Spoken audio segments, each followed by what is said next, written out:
Assalamualaikum warahmatullahi wabarakatuh. Yang terhormat, Ibu Riri Rengganis selaku dosen pembimbing mata kuliah Bahasa Indonesia, saya Naswana Dinauradia akan mempresentasikan hasil penelitian saya mengenai analisis kerentanan banjir di Bengawan Solo, Kabupaten Lamongan.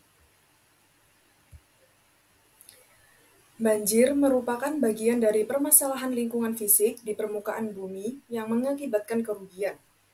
Banjir didefinisikan sebagai tergenangnya suatu akibat meluapnya air yang melebihi kapasitas. Kerentanan merupakan suatu kondisi kerawanan masyarakat dalam menghadapi suatu ancaman yang dilihat dari faktor sosial, ekonomi, fisik, dan lingkungan. Di Kabupaten Lamongan, terdapat kawasan yang sering menjadi langganan banjir, yaitu Bengawan Solo. Rentannya Lamongan terhadap banjir terkait dengan faktor topografis. Sebagian Kabupaten Lamongan adalah rawa-rawa yang memiliki ketinggian lebih rendah dari rata-rata di permukaan air laut. Hal inilah yang menyebabkan kawasan tersebut menjadi langganan banjir setiap tahunnya. Penelitian yang dilakukan di Kabupaten Lamongan menggambarkan banjir Bengawan Solo yang terjadi, di mana 27 kecamatan dan 462 desa tergenang banjir luapan Bengawan Solo. Penelitian ini membahas sejarah lingkungan dan dampak sosial dari banjir tersebut pada masyarakat. Penelitian yang dilakukan oleh Alat menggunakan pendekatan studi literatur dengan sumber data buku, termasuk banjir Bengawan Solo.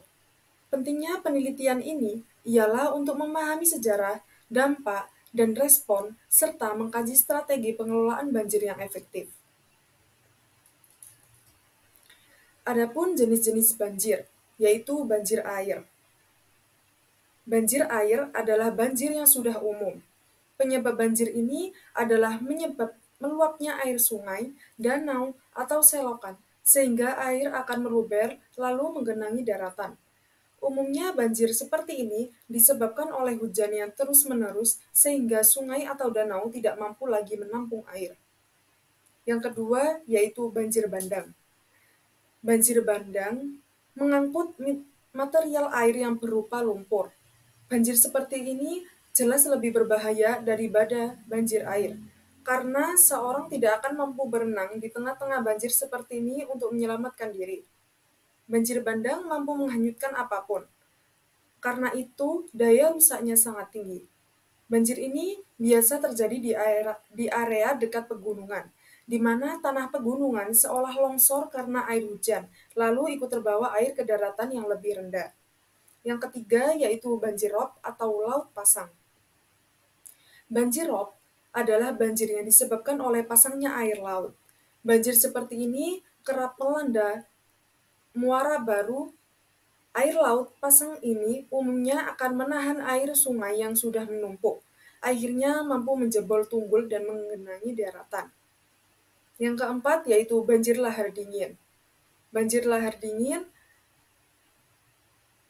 biasanya hanya terjadi ketika erupsi gunung berapi. Erupsi ini kemudian mengeluarkan lahar dingin dari puncak gunung dan mengalir ke daratan yang ada di bawahnya. Lahar dingin ini mengakibatkan pandangan sungai sehingga air sungai akan mudah meluap dan dapat meluber ke permukaan warga. Yang kelima yaitu banjir lumpur. Banjir lumpur ini identik dengan peristiwa banjir lapindo di daerah sekitarnya. Banjir ini mirip banjir bandang, tetapi lebih disebabkan oleh keluarnya lumpur dari dalam bumi dan menggenangi daratan. Lumpur yang keluar dari dalam bumi akan merupakan lumpur biasa, tetapi juga mengandung bahan dan gas kimia tertentu yang berbahaya. Penyebab terjadinya banjir. 1. Saluran air yang buruk, daerah resapan air yang kurang, penebangan pohon secara liar, sungai yang tidak terawat, kesadaran masyarakat yang kurang baik. Adapun dampak yang ditimbulkan oleh banjir, yaitu munculnya penyakit, ketersediaan air menipis, rusaknya infrastruktur, dan menimbulkan kerugian ekonomi. Penanggulangan banjir dilakukan secara bertahap, dari pencegahan sebelum banjir, penanganan dan pemulihan setelah banjir. Tahapan tersebut berada dalam suatu siklus kegiatan penanggulangan banjir yang berkesinambungan.